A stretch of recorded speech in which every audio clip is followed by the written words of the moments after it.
Hello audience, Vatiwah here and welcome to the best Fallout 4 mod review series ever. I am going to be showing you guys the coolest and skippiest mods for Fallout 4. My character is no longer going to be Rebby, she has become a new girl and I'm going to be calling her, I don't know, let's just say, Areola. That sounds like a very cool and innocent sounding name. Areola.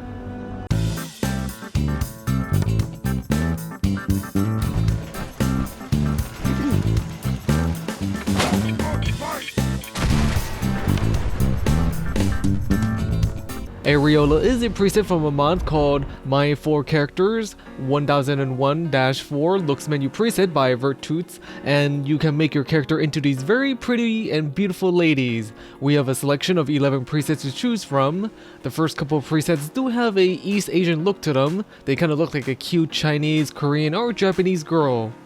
The second half of the presets have more of a European facial features. One of them do look like Yennefer from The Witcher 3. The presets do have some required mods in order to make them look the same or as close as possible to what the mod author intended. I do have 3 presets that I like the most. The first preset is the most Asian looking of the 11 presets. I do believe that this preset is the first thing that you are going to see when you look at the mod page, so I'm thinking this is like the flagship girl. If I had an Asian girlfriend, she can look like her. What are my responsibilities as a sentinel? I need you to set an example for the troops. The second preset that I fancy is the 801 looking preset. She is the perfect preset to use if you enjoy murdering ghouls in Fallout 4. Perfect.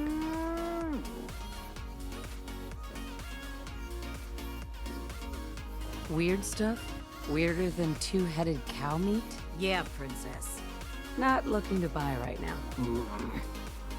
The third preset is the one that I decided that my character is gonna look like. She has an Asian look, but she does have some blonde hair and blue eyes. She has a very exotic look to her.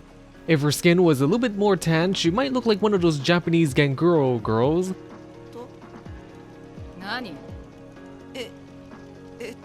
Anything more you can tell me about the library? A lot of those pre-war buildings have automated security. I don't think that's enough money to cover clearing out a whole building. You got a good point. But anyways, I think Areola needs a new outfit to go on a fresh new adventure. We have the Banshee Recon Armor, CBBE by Deserter X, and this is the armor that you will want to have when you're exploring a new area. The Banshee Recon Armor can be found at the National Guard Training Yard. We can find a box that's located right underneath this Banshee poster. The Banshee Recon Armor looks very agile and very free movement with the one-piece leotard, light chest armor, short shorts, and some military boots. Now it's very important for a recon unit to be light enough to move around quickly and quietly. The Recon Armor can be modded. For example, we have the Chameleon modification where we can go into stealth mode when we're sneaking around. We also have 4 different colors for the Banshee Recon Armor, so you can have something that can blend into any background. Now, I don't think you want to stand out when you're trying to sneak around and gather some information on some enemies. You know, what if like a gang of super mutants get their hands on you? That would kind of end up ugly. At night, the outfit does have some lights on the chest armor. Now the lights aren't too overbearing and too noticeable, so you can stay hidden and, well, be very sneaky. It is very nice to see that Deserter X is back to making armor. I always enjoy downloading and using any armor that Deserter X makes, and I do hope that, well, Deserter X will make some more Skyrim armor because Skyrim is lacking fresh, new, skimpy armor. But yeah, the Banshee Recon Armor is lore friendly and it fits in very well with Fallout 4. With any new armor, we're gonna need a new weapon to go with it. We have the Cryolance by Niero, and this weapon will send chills down the spines of your enemies. The Cryolance can be found by crafting at the chemistry station. This is what the default Cryolance would look like without any changes or modifications done to it.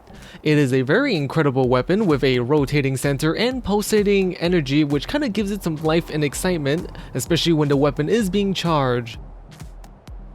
The best thing about it is that with any mod made by Niero, there is plenty of customization. The first thing is that you can add more rails to the barrel. You can have a standard 1, or you can add up to 2 for a total of 3 rails. With each one you add, it takes a little bit longer to charge, but it does more damage.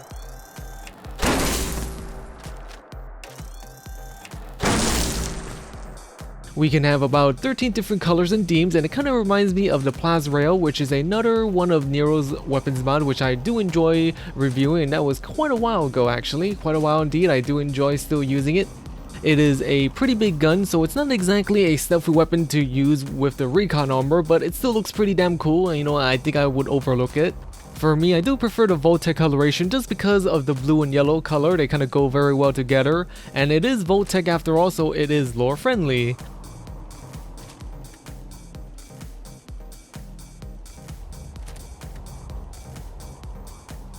The interesting thing is that the mod author do have some 4K and 2K textures that's available for download on the mod author's modding site, so you can choose to donate if you want.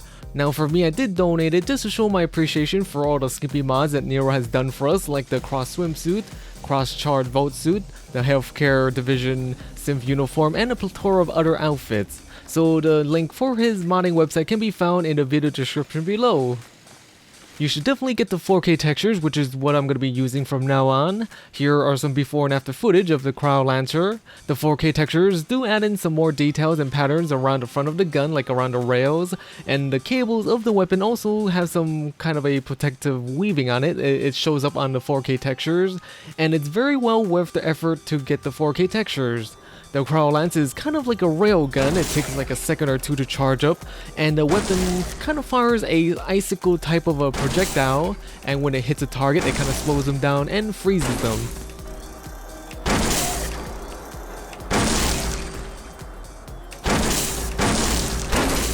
We now have a kick-ass armor and a unique weapon. We now need a place to explore. We have Age of Airships by Galejro, and we can now live in luxury in disguise. When you leave Sanctuary, there is a vertibird at the end of the bridge. You can now enter the Agamenon, which is a luxury airship.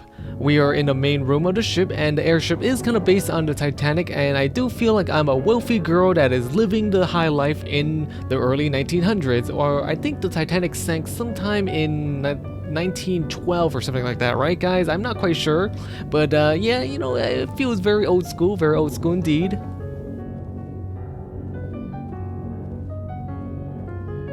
The first level has rooms for people who are flying economy or low class. Now it's not too bad, you know, I would imagine it to be worse. It's a pretty decent place to kind of travel.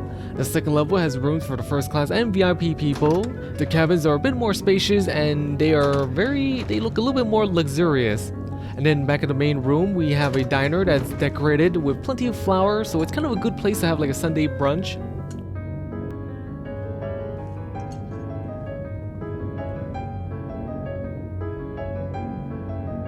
On the opposite side, we have a massage parlor, aka Heaven on Earth.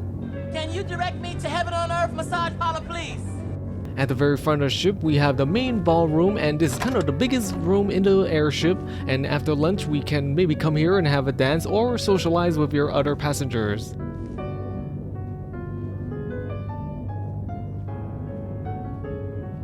Huh?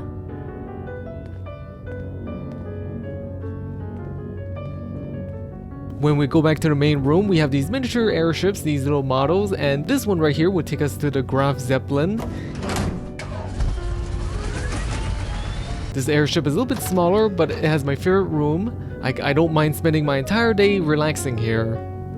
When we turn around and go down the hallway, we have these different rooms that kind of branch off from the main hallway, where we can relax, eat, watch a movie, study, or do whatever you want. You know, it's very cool. I think this is one of the more, it has a lot more of these rooms where you can go in and explore.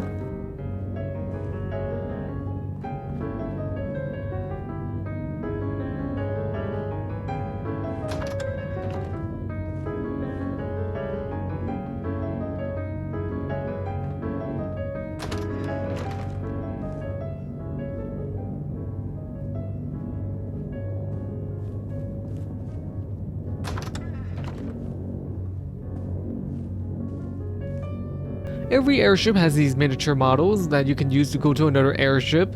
We have the USS Akron, and this airship is kind of like an aircraft carrier. It has biplanes and lots of cargo to transport around.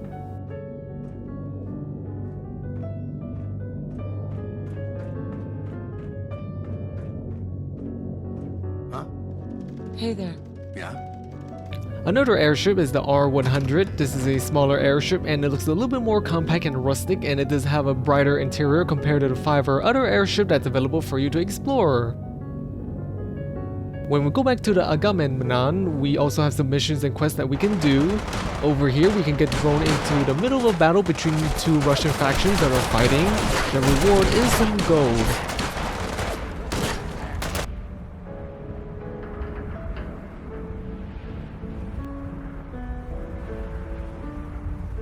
And this other mission here involves us hijacking a ship, and this ship can be yours once you kill everyone and take over the bridge of the ship.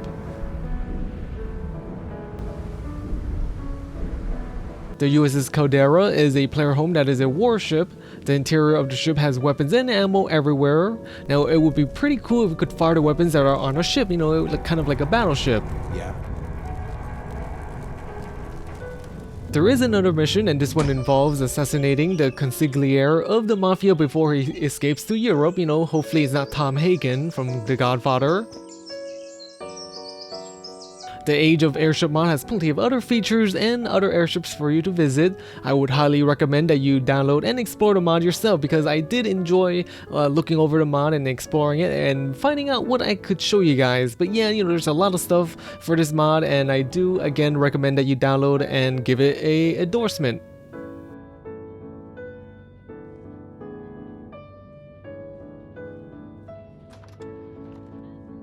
Anyways, I think that's it for this episode of Follow for Mod Review. Now, which part of the outfit did the Banshee Recon Armor improve the most on my character? The bottom or top? Let me know in the comment section below. If you like this video, make sure to bang the like and subscribe button, bang it good. Well then, stay skimpy my friends, stay skimpy.